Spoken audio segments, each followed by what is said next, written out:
Let's turn to the Gospel according to Mark.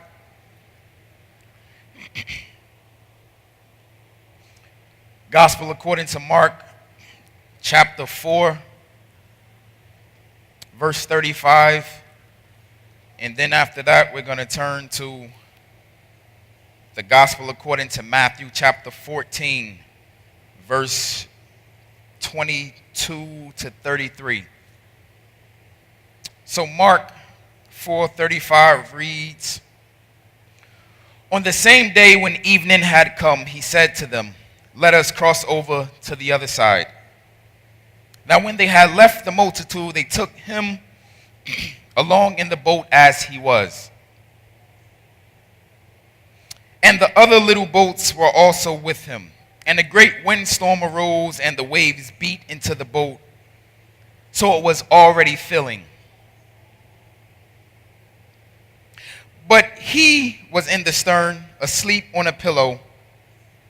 And they awoke him and said to him, 'Teacher,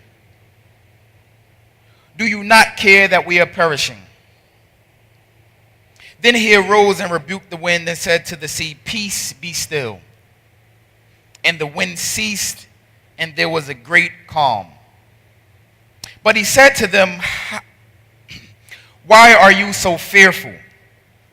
How is it that you have no faith?'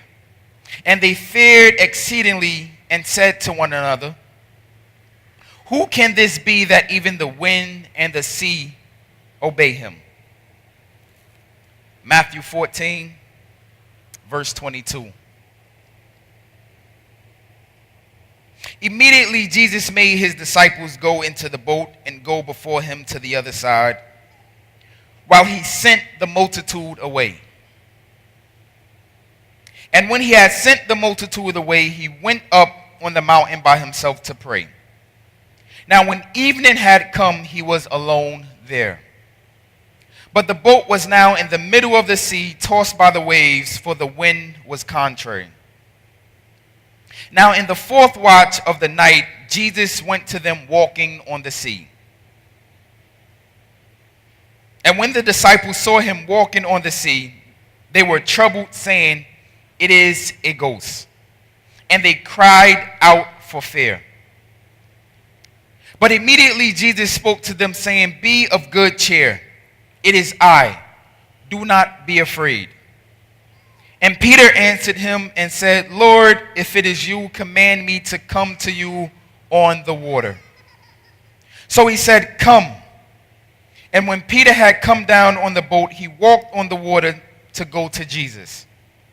But when he saw that the wind was boisterous, he was afraid, and beginning to sink, he cried out, saying, 'Lord, save me.'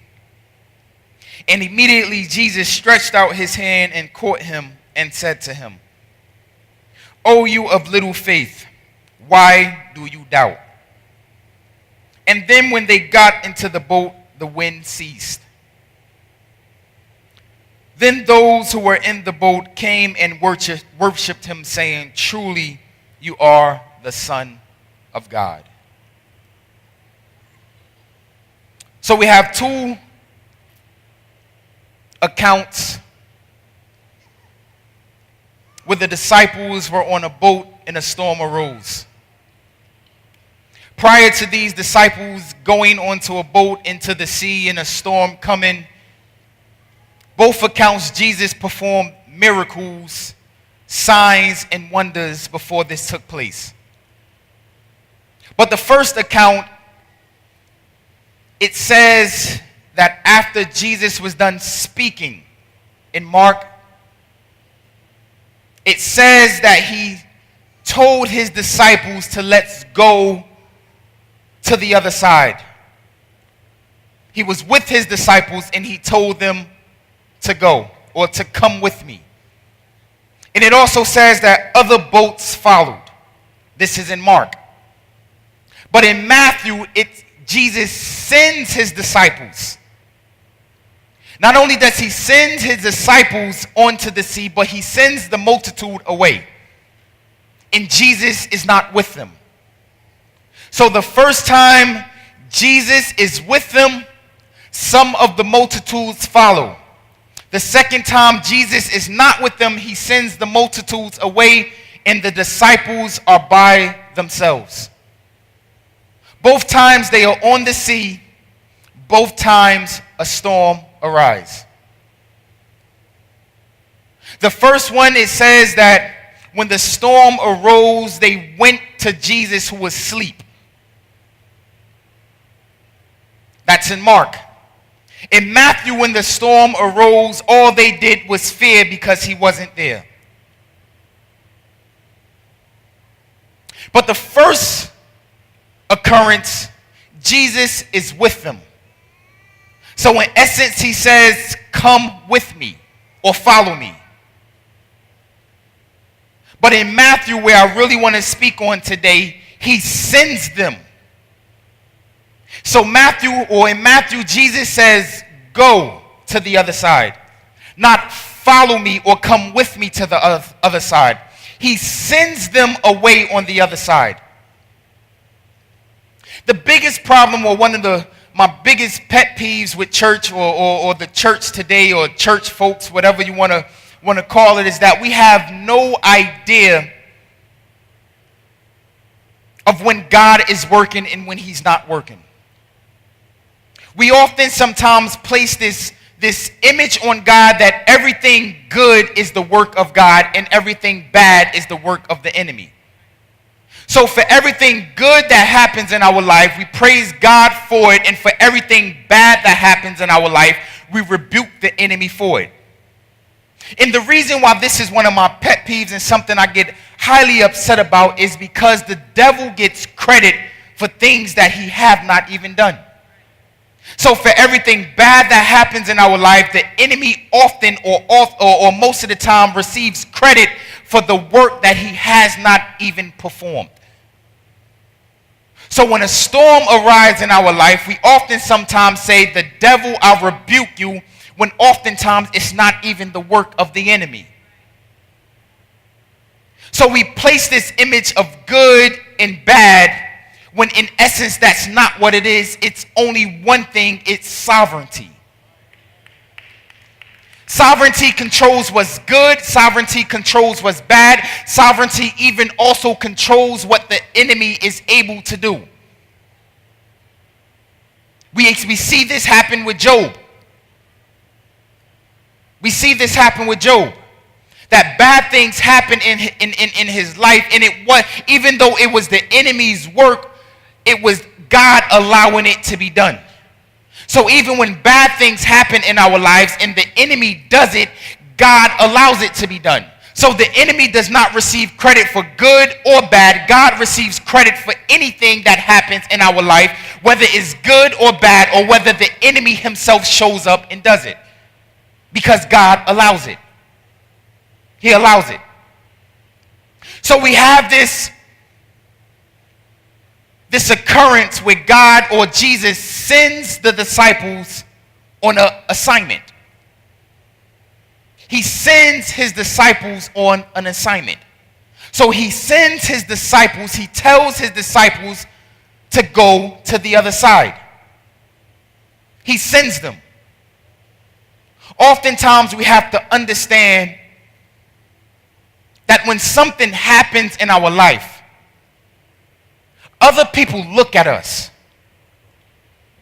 Whenever something happens in our life, even in church, there are brothers and sisters that sit here and they look and observe the things that we go through. And oftentimes what's popular is that if anything bad is going on in my life, they oftentimes look at me and ask, what am I doing wrong for these things to be taking place? What is this person doing that is opposite of God or opposite of the will of God for this person's life? And they judge you based upon the storm that you're going through in your life, as opposed to truly understanding why you're going through it. So because you're going through a storm, they say that you are sinning. They say that you are disobedient. They say that you are rebellious. But the disciples encourage a storm when they are obedient.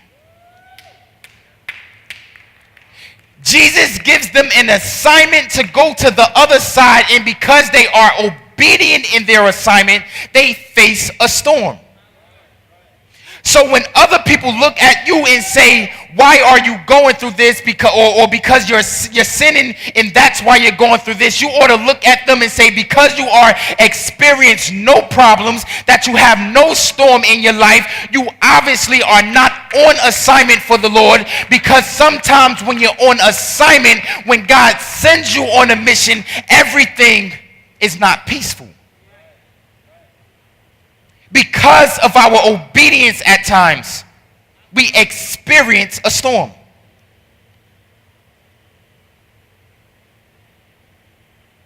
We experience a storm. But the difference between these two accounts, the first account in Mark, is that Jesus is with them.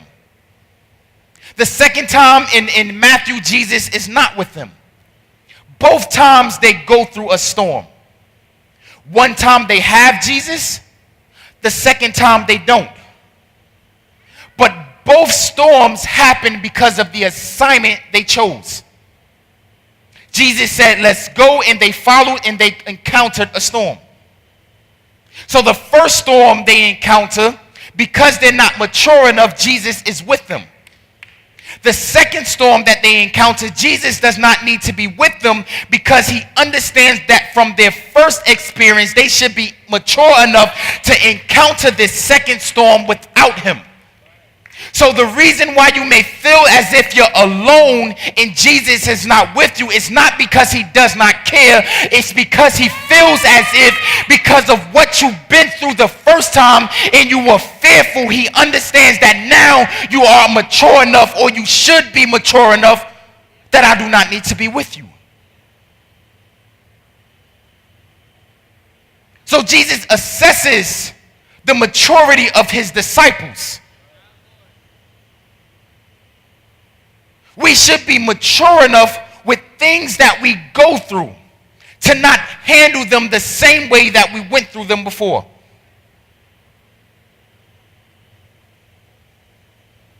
So in Mark, Jesus is with them. Jesus is with them. Jesus is with them. They have his presence. In Matthew, this account, they don't have him. So it says that Jesus was praying, a storm arose. In the fourth watch, he came to them walking on the water. And after he came walking on the water, the disciples, they became fearful. They became fearful. And it says, as they became fearful, they said, is it a ghost? So there's a storm, and that Jesus is walking on the water. They're not aware of who he is, so they say it's a ghost. Be careful of the storms that you go through so you don't mislabel people based upon the circumstances around you. Because storms sometimes cloud your vision of what's in front of you. So when you have a storm, you often label or mislabel people. You often mislabel things because of what you see in front of you. But the disciples believed upon hearing his voice. They did not see him, but they heard his voice. When they heard Jesus say, do not fear, it is I, they believed at that particular point, or they understood who it was because they heard him. They did not need to see him, but because they heard God, they were able to believe and not be fearful. Some of us are fearful because of what we're seeing and we're not hearing what's going on around us. God says sometimes do not look at what's going on in front of you. But sometimes you have to listen to the surroundings around you. And you're able to identify what's in front of you based upon what you hear, not necessarily based upon what you see. Because we walk by faith and not by sight. Our vision often deceives us. Even your very own spouse can be mislabeled because of the storms that happen in your marriage. You can mislabel your spouse based upon the things you see them doing and neglect the voice of your spouse.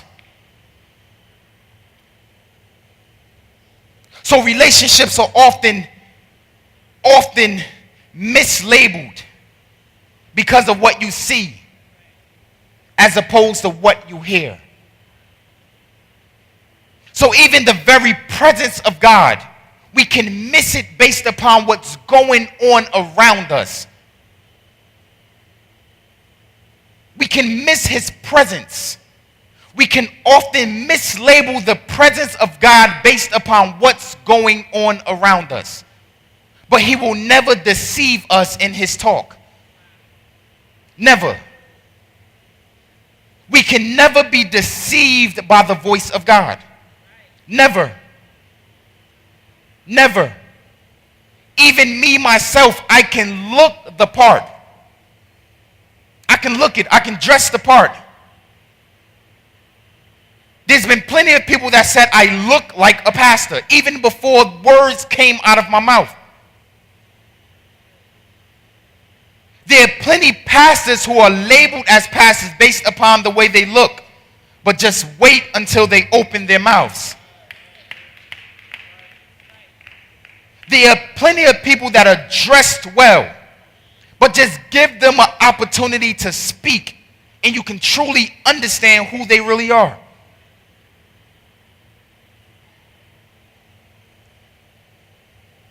So Jesus said to them, do not fear, for it is I. Do not fear. Do not fear.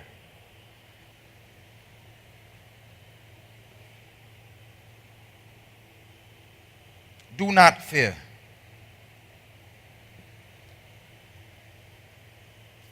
I really want to focus on one area of these two texts.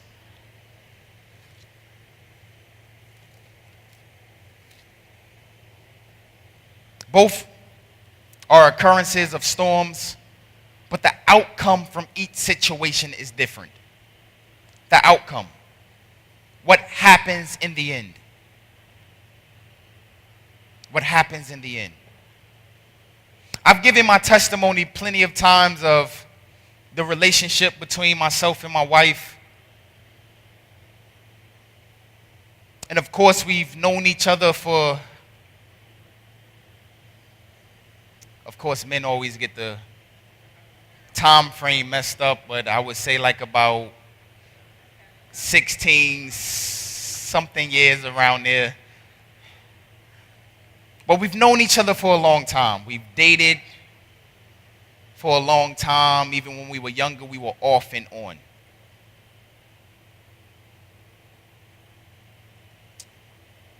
But in our earlier years of dating, I can be honest and say that I did not appreciate who she was. I can honestly say that. I didn't appreciate who she was because I didn't understand who she was. We spent plenty of time together, but I did not understand who she was. Not only did I not understand who she was, I didn't even understand who she was to me.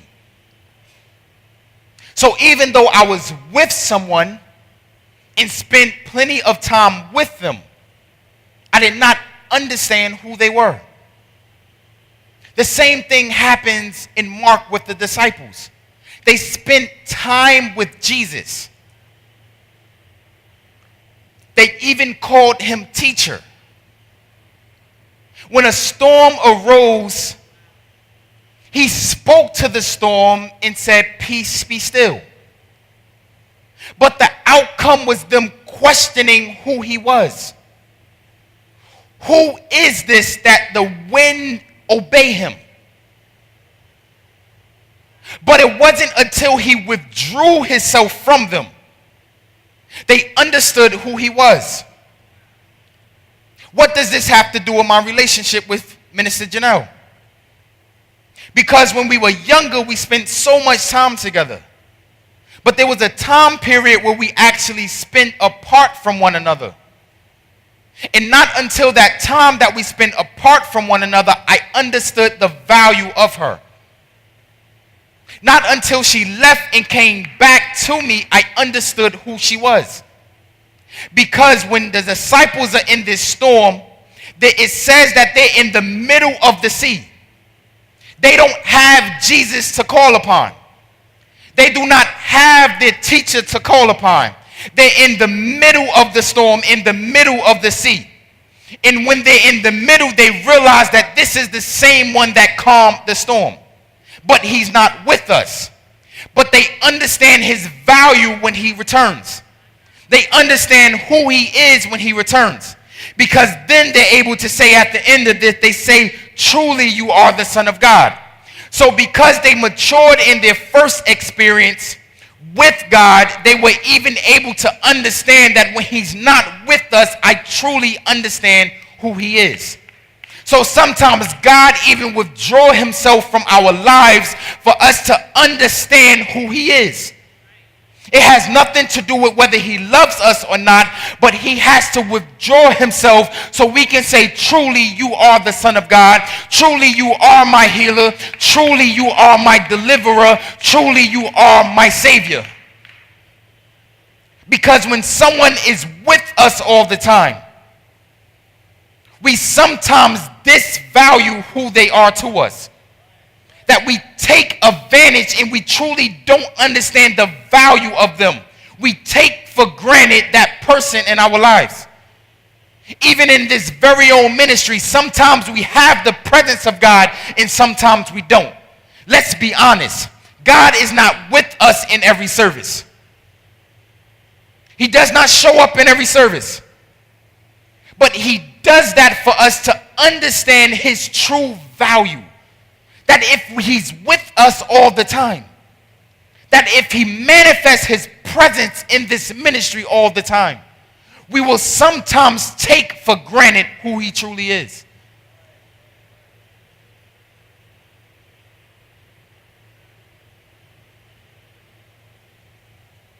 So God sometimes has to withdraw himself, even in our storms. Even in our storms. See, the disciples were in a very awkward position. They were on a boat. Not only were they on a boat, they were on a boat at night. And it says that they were in the middle of the sea. Which means that they could not go back or they could not go forward. They were stuck in the middle. Jesus understood at this particular time that in order for these disciples to be saved, because they could not go forward or they could not go backwards, I have to come to them. So he leaves us in position sometimes where we are stuck, so he comes to us. Because if we keep moving, if we keep going, he does not have the opportunity to come to us.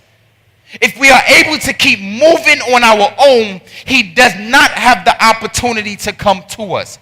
So he leaves us in a position where we are vulnerable. And he calls us to have storms.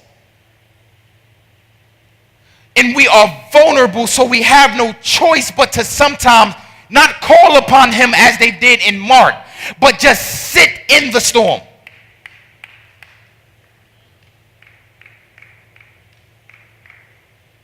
Sometimes he puts us in positions where we have to sit in the middle of our storm. To sit there and mature in our very own storm, and then we come to him. Because if we call upon him in the middle of the storm, we do not necessarily go through that whole experience of the storm. So when we have the opportunity to call upon him, we exit our storm experience ahead of time. So we do not fulfill our storm experience. So he says, the first time you got this wrong. So now I'll leave you in the middle of the storm and you sit there until I come to you. Because you have to fulfill your storm experience. So God, for some of you right now, you're experiencing a storm and it feels as if God is not with you. It feels as if God has forsaken you. But I'm here to tell you today that you're in the middle of the storm, to go through the storm so then that he comes to you after you fulfill the experience of your storm. We have to sometimes sit in our storm.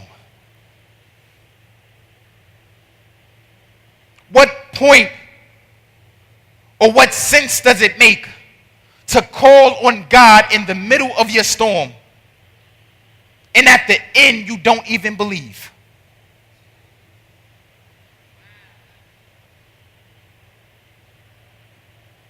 You call upon God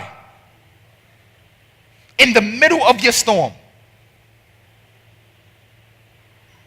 And then at the end, you still have to question who he is.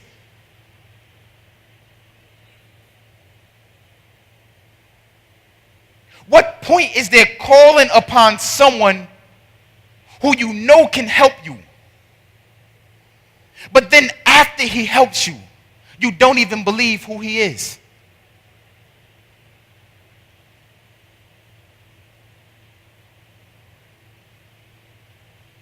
So Jesus is not with them. They have no one to call upon. So they have to sit there and wait their experience in the storm. Wait for him to come to them.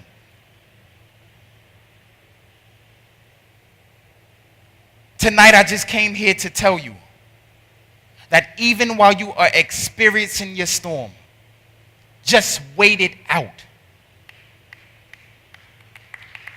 Just wait it out. Don't even call upon him. Because if you call upon him too early, watch this, you will have to experience another storm. Why go through another storm when all he wants to do is reveal himself to you?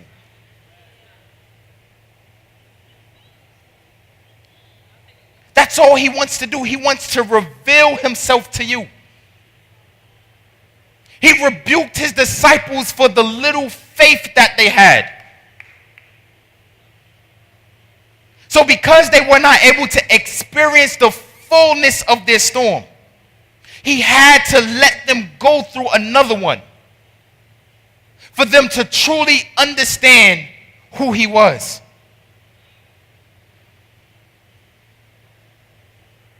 Your assignment causes you to be in a storm.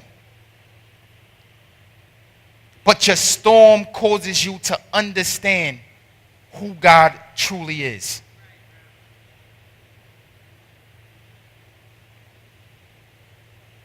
Even as it pertains to our own bodies. We must be sick in order for us to understand that he's our healer. Apostle London preached from this text a few Wednesdays ago when he said that he showed up to be a savior for them.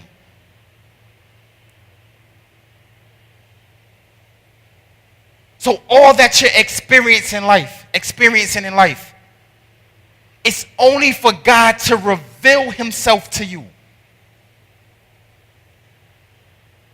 Stop giving the enemy credit and allow God to be revealed in your storm.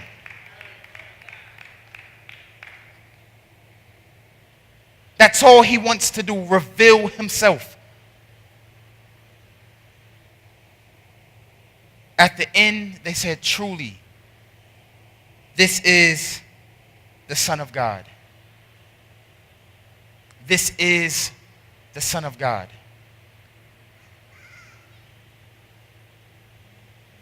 In Matthew or in Mark, he rebuked or spoke to the wind. He said, peace, be still.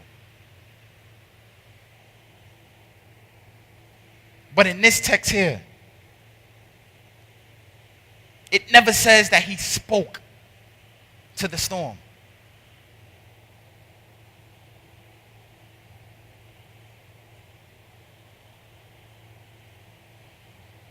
It says in verse 31, and immediately as Peter began to sink, Jesus stretched out his hand and caught him and said to him, O you of little faith, do not doubt. And when they, Jesus and Peter together, got into the boat, the wind ceased. When Peter and Jesus together got in the boat, the wind ceased. Jesus did not speak to the wind. But because of the experience with Peter, the other disciples believed. The wind ceased because of their belief. Because of Peter's experience. Because of Peter's experience, the others were able to believe who he was. Because after they got in the boat, after Jesus got back in the boat, it said that those who were in the boat believed that he was the Son of God. So it took one person's experience. I had no intentions of even tying Elizabeth and Mary in this at all. But because of Elizabeth's experience, Mary believed. Because of Peter's experience, the other disciples were able to believe. They believed because of one person's experience. And Jesus did not have to speak to the wind.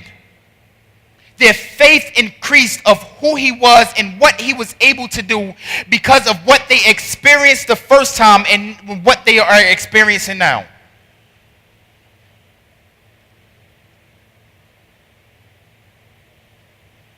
So don't even envy people when they are going through storms.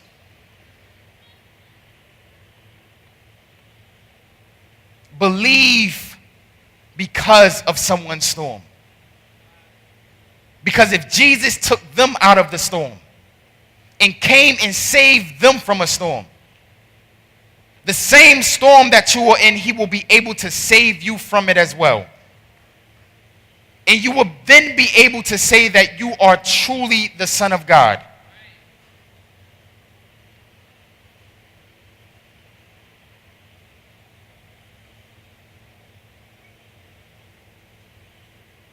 I came here just to tell you tonight that your storm has a purpose. Do not abandon your storm. Your storm is a needed experience.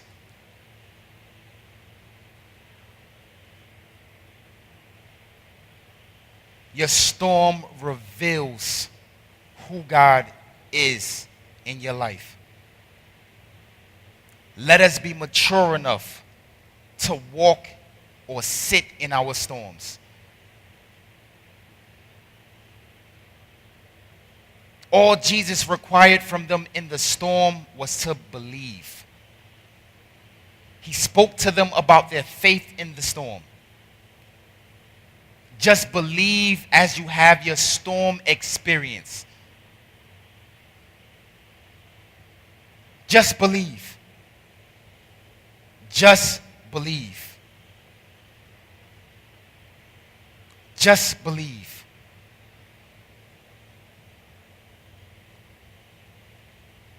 What you've experienced last year caused you to doubt. But because you made it through last year with storms, you will be mature enough to handle what comes this year. You will be mature enough. Our storms build our maturity. It builds us up. Let us be built in our storms. And let us also believe God in them as well. Let us stand and praise God for our storms tonight.